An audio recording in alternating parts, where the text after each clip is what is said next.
لبسوها بالذهب واحلى الجواهر، دبلة الملكة يا زينها بيديها، زغردوا يا اهل الفرح يا كل حاضر، وافرحوا بوجدان وسموا عليها، وافرحوا بوجدان وسموا عليها.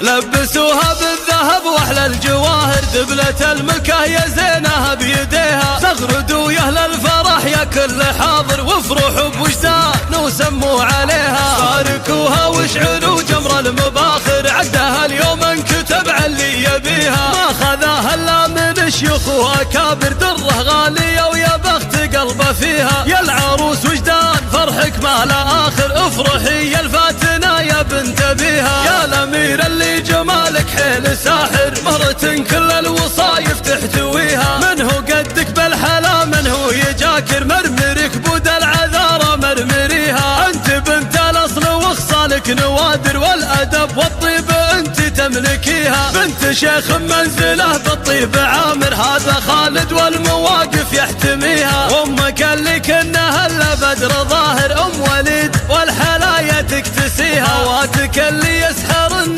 النواظر، الحلا والزين كل يحتويها. وافخري باخوانك رجال المفاخر، كل يطول المعالي ويعتنيها. والختام عسى العمر فرحه وبشاير، والعروس الله يسعدها ويحميها. لبسوها بالذهب واحلى الجواهر، دبلة الملكة يا زينها بيديها، زغردوا يا اهل الفرح يا كل حاضر، وافرحوا بوجدان وسموا عليها. باركوها واشعلوا جمر المباخر، عدها اليوم انكتب على اللي يبيها، ما خذاها الا من شيوخ واكابر، دره غاليه ويا بخت قلبه فيها. يا العروس وجدان فرحك ما لا اخر، افرحي يا الفاتنه يا بنت ابيها. يا الامير اللي جمالك حيل ساحر، مهرة كل الوصايف تحتويها، من هو قدك بالحلا من هو يجاكر، مرمرك بود العذارى مرمريها. انت بنت الاصل وخصالك نوادر، والادب والطيب انت تملكيها، بنت شيخ منزله بالطيب عامر، هذا خالد والمواقف يحتميها. وامك اللي كنا هلا بدر ظاهر، ام وليد والحلايا تكتسيها، واتك اللي يسحرن النواظر، الحلا والزين كل يحتويها. وافخري باخوانك رجال المفاخر، كل يطول المعالي ويعتنيها. والختام عسى العمر فرحه وبشاير، والعروس الله يسعدها ويحميها.